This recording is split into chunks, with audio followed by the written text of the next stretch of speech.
Monde numérique. Il y a 20 ans, on était sur du 130 nano. Et donc, on pouvait construire des puces pour pas très très cher.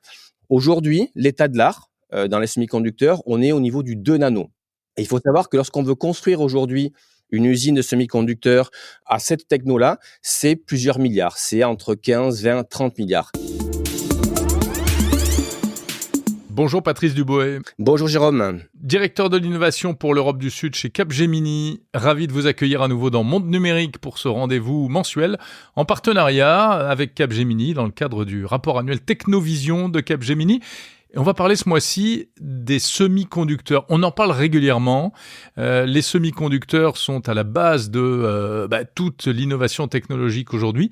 Mais on sait qu'il y a d'énormes tensions mondiales qui touchent à la fois à la technologie, à l'économie, à la géopolitique.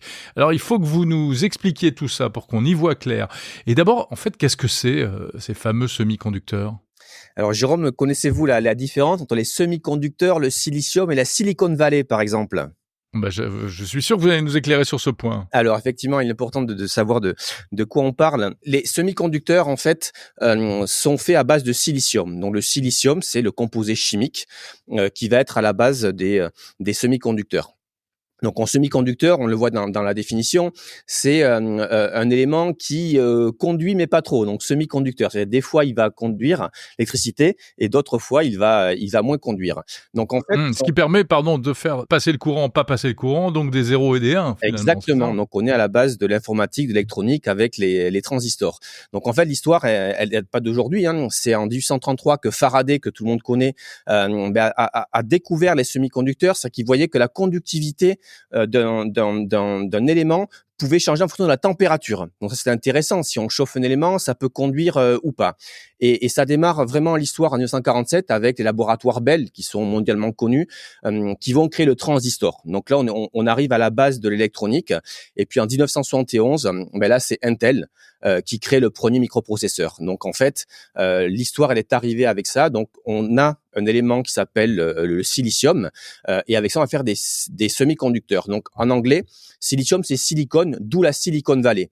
Donc la Silicon Valley, c'est pas là où on trouve le silicium, mais c'est là où toutes les entreprises informatiques et électroniques se sont créées pour pouvoir développer l'informatique et l'électronique. Et on parle encore aujourd'hui de la Silicon Valley en San Francisco, qui est un petit peu le lieu où tout se crée autour de l'électronique et de l'informatique.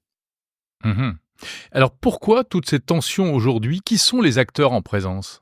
Alors, qui dit tension dit souvent pénurie ou monopole. Alors effectivement, lorsqu'on pense à semi-conducteurs, on va penser à Intel en tout premier lieu. Si on est européen, on va se dire il y a aussi ST Microelectronics. Et puis surtout, si on suit la bourse, on va dire Nvidia. Si on prend en termes de capitalisation boursière, aujourd'hui Nvidia est le premier acteur. Mais aujourd'hui, en fait, on a plusieurs acteurs. On a ce qu'on appelle les fondeurs. Donc, ce sont eux qui vont créer justement ces fameux circuits. Et autant il y a 20 ans, on avait à peu près une trentaine d'acteurs au niveau mondial qui pouvaient créer des semi-conducteurs. Aujourd'hui, on n'en a plus que 3. Alors, comment on est passé de 30 acteurs dans le début des années 2000 à uniquement 3 aujourd'hui ? En fait, la réponse, elle tient en deux réponses. C'est à la fois les coûts et la technologie. Pour pouvoir faire des processeurs de plus en plus puissants, qui vont plus vite, qui consomment moins, il a fallu réduire la taille des circuits. Et c'est pour ça qu'on parle en nanomètres lorsqu'on parle dans l'électronique. La fameuse finesse de gravure. Tout à fait. Il y a 20 ans, on était sur du 130 nano. Et donc, on pouvait construire des puces pour pas très très cher. Et vous savez que la loi de Moore, depuis les années 70, explique que tous les 2 ans, on peut augmenter la capacité de calcul des processeurs par 2, tout en diminuant le coût par 2. D'où pourquoi de plus en plus de consommateurs, donc on va baisser les coûts. Sauf que cette loi, elle s'est à peu près arrêtée il y a 5-10 ans parce qu'on arrive à des limites en termes de technologie et de coûts. Aujourd'hui, l'état de l'art dans les semi-conducteurs, on est au niveau du 2 nano. Et il faut savoir que lorsqu'on veut construire aujourd'hui une usine de semi-conducteurs à cette techno-là, c'est plusieurs milliards. C'est entre 15, 20, 30 milliards. Donc, on comprend bien qu'il faut beaucoup de moyens pour investir. Et c'est pour ça qu'aujourd'hui, on n'a plus que 3 fondeurs, que sont TSMC, le T, c'est Taïwan. On a Intel aux US et on a Samsung en Corée du Sud. Donc, on comprend bien qu'avec uniquement 3 acteurs, aujourd'hui, c'est un sujet géopolitique. Dès qu'on entend parler de tensions à Taïwan, entre la Chine et Taïwan, Qu'est-ce qui se cache derrière? C'est si jamais il y a un blocus de Taïwan, la planète se trouve bloquée d'une très grande partie des microprocesseurs. Et on peut imaginer la même chose avec du protectionnisme qui pourrait arriver aux US ou dans d'autres États. Patrice, on dit un mot également un autre aspect de la technologie qui est la fabrication des machines qui permettent de fabriquer les puces, c'est ça, hein? Alors ça, là au moins, on a un avantage. Autant en Europe, vous avez vu qu'on a plus d'acteurs dans les fondeurs. Hein. TSMC, Intel et Samsung ne sont pas européens. Par contre, on a un leader mondial en Europe qui est néerlandais, qui s'appelle ASML. Et donc ASML, le leader mondial pour fabriquer les machines qui vont être installées dans ces méga factories pour créer justement ces fils, ces nanotechnologies. Donc, on a au moins cette avance-là. Par contre, au niveau des acteurs de semi-conducteurs, alors on a toujours des acteurs. On a ST Micro Electronics, on a Infineon, on a NXP qui est ex-Motorola, mais on n'a plus en gros de leader pour fabriquer les puces sur la technique du 2 nano.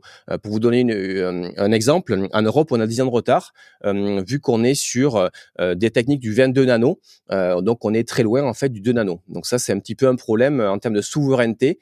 Comment rester souverain quand on connaît tous les usages aujourd'hui des semi-conducteurs au niveau de toutes les industries? Et alors, pourquoi ces risques de pénurie? C'est parce qu'en fait, ces semi-conducteurs, et notamment ceux qui sont avec la plus fine, avec la gravure de la plus fine, il y en a partout. On en a besoin partout, en fait. Alors effectivement, lorsqu'on a créé l'électronique, au début, on utilisait surtout ça dans les ordinateurs. Donc, on pensait à IBM.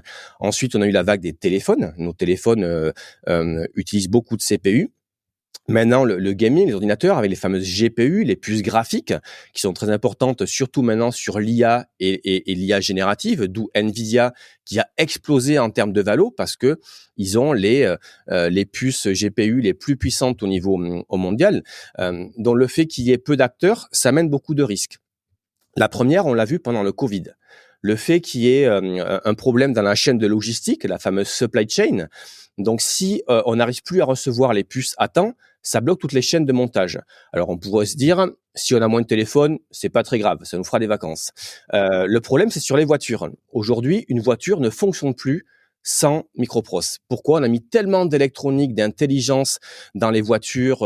Regardez l'intelligence des phares, les démarrages, les fermetures, tout électronique. Et donc, on a plein de chaînes de production dans le monde qui se sont arrêtées pendant le Covid parce qu'on n'arrivait plus à amener les puces. C'est pour ça que dans les acteurs, on voit que maintenant, les utilisateurs, les fabricants investissent dans ces nouvelles puces. Apple, aujourd'hui, crée ses propres puces. Tesla, dans les voitures, Tesla est une voiture électronique informatique, ne peut pas fonctionner sans composants. Donc, ces acteurs, Apple, Tesla, investissent massivement pour créer leurs propres architectures de puces. Donc, on voit bien que peu d'acteurs, une chaîne d'approvisionnement qui est très, très tendue, on arrive à des problèmes en fait d'acheminement et également de géopolitique, comme on l'a vu avec des risques de protectionnisme de certaines plaques au niveau mondial. Quand vous dites que Apple ou Tesla créent leurs puces, c'est-à-dire qu'en fait, ils les conçoivent, ils les designent, mais ils ne les fabriquent pas. Exactement. Donc, lorsqu'on parle de semi-conducteurs, on a plusieurs étages. Comme dans tout procédé industriel, d'abord, il faut faire le design. Il faut dessiner, concevoir la puce, que ce soit la CPU ou la GPU, donc la puce computer ou la puce graphique. Donc là, on a par exemple chez Capgemini des milliers de consultants experts qui travaillent dans une entité qui s'appelle Silicon Engineering. Et donc, que font ces experts? Ils travaillent avec nos clients pour designer les puces d'aujourd'hui ou les puces de demain. Et donc ça, c'est quelque chose qui est intéressant. Jusqu'à présent, on avait un petit peu des monolithes. C'était un petit peu la mode dans l'informatique. Et dans les années 80, lorsqu'on s'appelait IBM, Oudek ou Bull, on faisait tout du sur le plafond. On vendait l'ordinateur, l'écran, le clavier, même le câblage. Et puis ensuite, on a essayé d'avoir un monde un petit peu plus ouvert pour qu'on puisse avoir des compatibilités entre les ordinateurs. Et aujourd'hui, on se dirige un petit peu vers ce mode-là. On va essayer d'avoir des composés un peu moins monolithiques, ce qu'on appelle des chiplets. Donc, on va créer des modules où pour créer en fait une architecture de CPU, on va essayer d'avoir un cœur. Mais ensuite, selon les fonctionnalités, on va pouvoir avoir plusieurs partenaires, plusieurs fournisseurs pour avoir une même puce et des mêmes composants.